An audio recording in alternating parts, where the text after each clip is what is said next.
Victorians against mandatory coronavirus vaccinations have marched through the city as part of the nationwide protest. Julia Bradley is at Treasury Gardens. Julia, what's the atmosphere like there?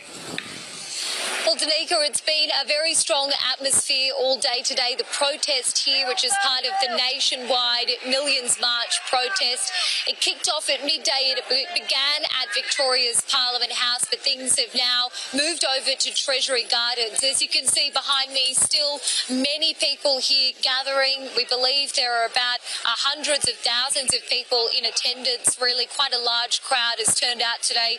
People waving flags, Australian flags, all kinds of other flags, speeches going on there in the backgrounds on that stage. We've heard a lot of people chanting, a lot of people yelling things out throughout the course of the day.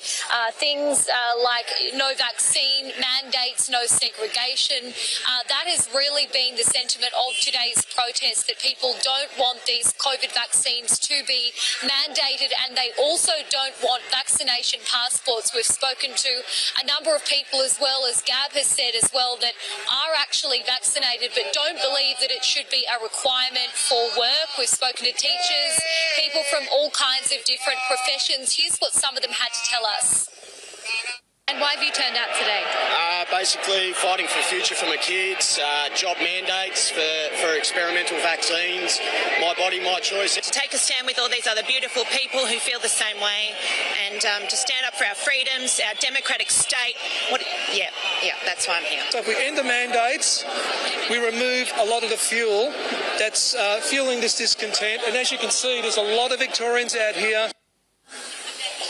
Now, there is another element to today's protest here in Victoria. A lot of people who have turned out today are against the government's new pandemic bill, which has been proposed in Parliament. It's being debated at the moment, and a final vote is expected next week. Now, this is a bill that would give Premier Daniel Andrews unprecedented power to declare a future pandemic and then enforce rules. We've come across a number of crossbench MPs who have been attending today's protest. We've seen independent MP Dr. Catherine Cumming, and we asked her how she feels about this pandemic bill.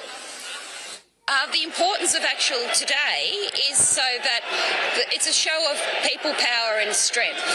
So the community wants everyone to know that they're here for a peaceful protest.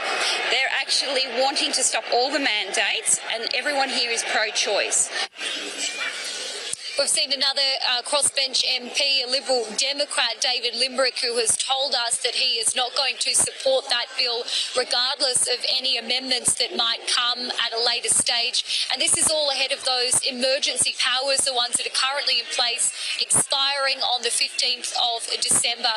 A lot of people who we've spoken to today have said that they are going to continue to come out and protest against the idea of mandatory COVID vaccinations and vaccine passports, and they're really hoping that they're going to be listened to. Julia Bradley, live for us in Melbourne. Thank you for that.